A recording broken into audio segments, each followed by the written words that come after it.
राम राम, बहुत स्वागत आप सभी का एक बार फिर से खंडवा डिफेंस फैक्ट पर।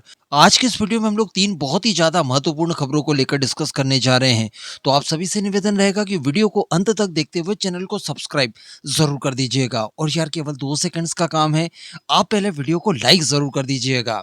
तो देखिए, पहली खबर में हम लोग भारतीय वायुसेना के लिए जाने वाले 12 की संख्या में नए Su-30 MKI को लेकर डिस्कस कर लें। जी हाँ, आप सभी को लग रहा होगा शायद कि ये किन 12 विमानों की मैं बात कर रहा हूँ, क्योंकि ऑलरेडी हमारे पास 270 के नंबर्स में Su-30 MKI उपलब्ध हैं। तो देखिए, मैं आपको रिमाइंड करा दूं कि भारत ने इसके अलावा भी एडिशनली 12 की संख्या में नए Su-30 MKIs खरीदे हैं, जिसको लेकर ऑर्डर कुछ ही समय पहले दिया गया था। इनके सारे उपकरण वगैरह किट के माध्यम से भारत आएंगे। कुछ इसमें हम लोग भारतीय उपकरण इस्तेमाल करते हैं।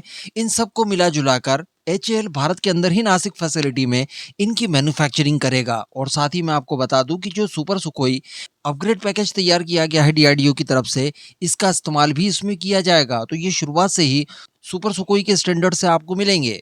इनका उद्देश्य दरअसल ये था कि बीच में जितने भी क्रैश वगैरह हुए हैं, इन सब की भरपाई हो जाए, हमारी पूरी फ्लीट कंप्लीट हो जाए, जो स्क्वाड्रन स्ट्रेंथ घट रही है उसको भी कुछ हद तक बूस्ट मिल जाएगा। और साथ ही ये भी बताया जा रहा था कि इसमें से ही एक विमान HAL को दे दिया जाएगा, ताकि DRDO जितने भी उपकरण इसके लिए तैयार करता है, जिनके इंटीग्रेशन वगैरह HAL करता है, उसके लिए भारतीय वायुसेना की कोई आवश्यकता ना रह जाए। HAL के पास अपना खुद का टेस्ट बेड होगा।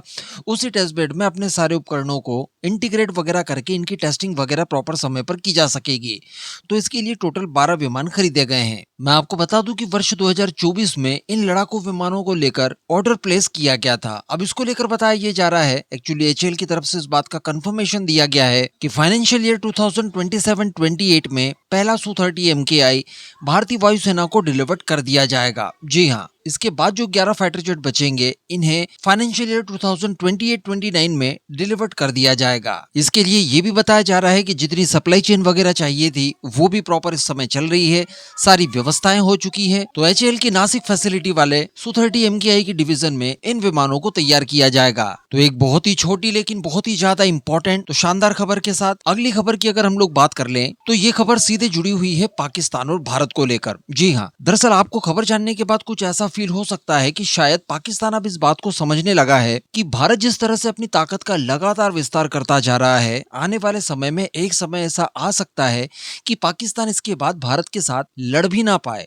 जी हाँ, आप यहाँ पर थोड़ा सा मतलब को समझिए मेरे। कुछ दशकों पहले की स्थिति ये थी कि दुर्भाग्य से भारत और पाकिस्तान लगभग बराबर मुकाबले में खड़े रहते थे। लेकिन चूंकि पाकिस्तान एक भक्षक का काम करता था और भारत चूंकि एक रक्षक के तौर पर काम करता था, तो हमेशा ही भक्षक के ऊपर रक्षक की जीत होनी तय थी। और भारत इस हिसाब से जितने भी युद्ध पास्ट में लड़े, हम लोगों ने जीत लिए। इसके बाद भारत ने अपनी शक्तियों का और विस्तार किया, पाकिस्तान ने भी किया, लेकिन भारत की जो रफ्तार थी वो बहुत ही ज्यादा हाई लेवल की थी। इस वजह से भारत ऐसी स्थिति में आ चुका है कि पाकिस्तान कितना भी प्रयास कर ले, कितनी भी मदद अपने सहयोगियों से ले ले, वो भारत से लड़कर जीत नहीं सकता। लेकिन फिर भी ये तो कहा जा सकता है कि उसने इतनी ताकत तो अभी तक अर्जित करके रखी है कि वो एटलीस्ट भारत के साथ लड़ ले, चाहे फिर लड़ने के बाद वो हार जाए, बराबर, लेकिन वो भारत से युद्ध लड़ सकता है। इस बात को हमें स्वीकार करना होगा। लेकिन अब भारत शायद इसी तैयारियों में लगा है और पाकिस्तान को इसकी भनक लग चुकी है। यानी भारत अपनी शक्तियों का इतना विस्तार कर ले कि इसके बाद पाकिस्तान कल्पना भी ना करे कि वो कभी भारत से युद्ध लड़ेगा।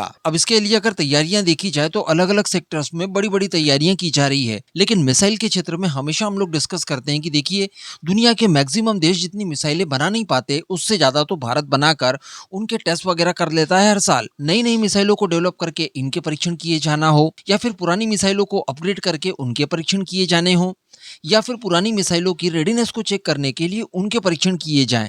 इस तरह के सारे परीक्षण अगर मिला लिए जाएं, तो भारत भारी नंबर्स में हर साल मिसाइलों के परीक्षण करता है बे ऑफ बंगाल में। इनमें अग्नि 5 जैसी भारी भरकम मिसाइलें होती है, इसके बाद कुछ शॉर्ट रेंज वगैरह में होती है, K4 जैसी मिसाइलें होती है, एंटी शिप मिसाइल्स होती है, हाइपरसोनिक मिसाइल्स के कई वेरिएंट होते हैं। तो इस तरह की चीजें लगातार भारत किए जाता है। अब इसी को लेकर पाकिस्तान के एक थिंक टैंक ने चिंताएं जाहिर की है, और ये वही चिंताएं हैं जो मैंने आपसे कहा कि पाकिस्तान शायद इस बात को समझ गया है कि आने वाले समय में वो भारत से युद्ध लड़ भी नहीं पाएगा। क्योंकि मैं आपको बता दूं कि रिसेंटली जो अग्नि मिसाइल के एक नए वेरिएंट का DRDO के द्वारा परीक्षण किया गया, जिसको लेकर DRDO द्वारा ये बताया गया कि देखिए, ये MIRV कैपेबल वेरिएंट था एक अग्नि मिसाइल का। और इसके वीडियोस वगैरह तो हम लोगों ने देखे ही, जो वायरल हो रहे हैं लगातार अलग अलग प्लेटफॉर्म्स पर, वो काफी ज्यादा भयानक है। ऐसी मिसाइल प्रतीत हो रही है कि इसका वार रोक पाना असंभव है। इसी को लेकर पाकिस्तान के एक think tank centre for international strategy studies द्वारा, जिसे शॉर्ट फॉर्म में CISS भी कहा जाता है, इन्होंने चिंताएं जाहिर करते हुए ये कहा है, दुनिया भर का ध्यान आकर्षित करने की कोशिश की है कि देखिए, बे ऑफ बंगाल में जिस तरह से भारत लगातार मिसाइलों के परीक्षण कर रहा है, ये वैश्विक और साउथ एशिया की स्थिरता को भंग करने वाला कृत्य है और भारत लगातार क्षेत्र में असंतुलन और अशांति फैलाने की इस तरह से कोशिशें कर रहा है। साथ ही भारत के द्वारा जो लगातार अलग अलग तरह की मिसाइलें तैयार की जा रही है, इनके अलग अलग वेरिएंट्स बनाए जा रहे हैं, जिनकी परफॉर्मेंस, मारक क्षमता, स्पीड, वॉरहेड सबको हम लोगों ने बहुत ही ज्यादा इन्हांस किया है। इन क्षमताओं को लेकर भी इन्होंने अपनी व्याकुलता यहाँ पर बताई है। तो अल्टीमेटली इन्हें समझ में आ चुका है कि वो दिन बहुत ज्यादा दूर अब नहीं है जब भारत पूरी तरह से अजेय हो जाएगा और पाकिस्तान जैसा देश युद्ध लड़ने के बारे में विचार तक नहीं कर पाएगा। इसके बाद अगर अगली खबर की बात कर ली जाए तो ये वेस्ट बंगाल से निकलकर सामने आ रही है। आज आपको पता चलेगा कि हमारे बंगाली भाई बहनों ने जो एक सही बटन दबाया है चुनाव में, उसका फायदा किस तरह से देखने के लिए मिलता है। आप सभी को CAA प्रोटेस्ट का समय याद होगा। उस समय शर्जील इमाम ने असम को भारत के बाकी राज्यों से काट देने की बात कही थी। चिकन नेक से जो रेलवे नेटवर्क जा रहा है उसके ऊपर मवाद डालने की बात कही थी। इसके अलावा शेख हसीना के तख्ता पलट के बाद बांग्लादेश की तरफ से भी लगातार भारत के चिकन नेक और साथ ही सेवन सिस्टर्स को अलग काट देने की बात कही जा रही थी। तो ये बातें काफी थी भारत को कॉन्शियस कर देने को लेकर। वैसे भारत पहले से भी चिकन नेक को लेकर काफी कॉन्शियस तो था ही था, लेकिन इन सब बयानबाजियों के चलते जितना कॉन्शियस हुआ है यह अभूतपूर्व था। लेकिन समस्या ये थी कि बीच में ममता बनर्जी टांग डाले बैठी थी।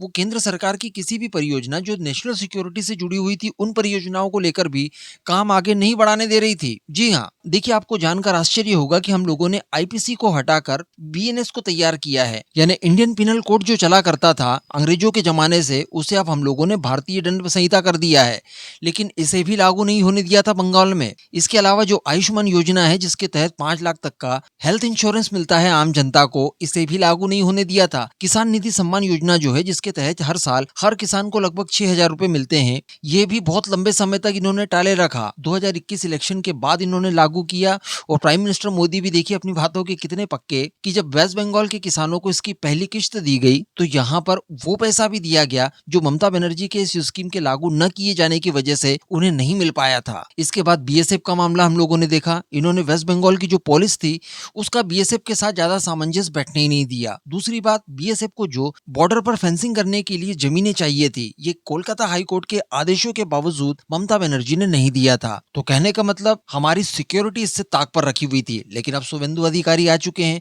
धनाधन उन्होंने फैसले लेने शुरू कर दिए हैं। फेंसिंग वगैरह के बारे में मैं आपको पहले ही बता चुका हूं, लेकिन अब बताया ये जा रहा है कि सिलीगुड़ी कॉरिडोर के एक वैकल्पिक नेटवर्क को तैयार करने के लिए कुल 7 सड़कें वेस्ट बंगाल गवर्नमेंट ने केंद्र सरकार को सौंप दी है। नितिन गडकरी जी का मंत्रालय इसके ऊपर ध्यान देगा और इसके लिए इन 7 सड़कों को चौड़ा किया जाएगा। बीच में कई तरह की टनल्स बनाई जाएंगी। इसके अलावा जो भूमिगत रेलवे नेटवर्क है उसे भी तैयार किया जाएगा। यानी चिकन नेक को बाईपास करने के लिए सुगमता से पूरा रास्ता तय करने के लिए सारी तैयारियां अब यहाँ पर जोरों शोरों से शुरू हो जाएंगी। तो कुल 7 ऐसे हाईवेज थे जो अब केंद्र सरकार पूरी तरह से अपग्रेड कर देगी। इसका फायदा दरअसल ये मिलेगा कि हमें वैकल्पिक मार्ग तो मिलेगा ही मिलेगा, साथ ही जो बड़े बड़े डिफेंस इक्विपमेंट लेकर जाने होते हैं वो भी आसानी से ट्रांसपोर्ट किए जा सकेंगे। मान लीजिए कि आपको ब्रह्मोस वगैरह या फिर अग्नि मिसाइल जैसी बड़ी मिसाइलों की बैटरीज वगैरह को लेकर जाना है, तब भी आप आसानी से जा सकेंगे। आपको अगर बैटल टैंक्स लेकर जाने हैं तो वो भी आप लेकर जा सकेंगे। कुछ और बड़ी भारी भरकम आर्टिलरीज वगैरह लेकर जानी हो तो वो भी आप लेकर जा सकेंगे।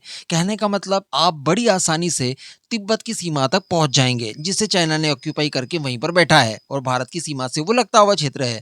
तो वहां तक आपकी जो कनेक्टिविटी है वो इन परियोजनाओं के बाद सुनिश्चित हो जाएगी। और ये हमारी नेशनल सिक्योरिटी के लिए कितना आवश्यक था, ये आपको बताने की आवश्यकता नहीं है। इस पूरे मुद्दे पर अब आपका क्या मानना है, नीचे कमेंट करके जरूर बताइएगा।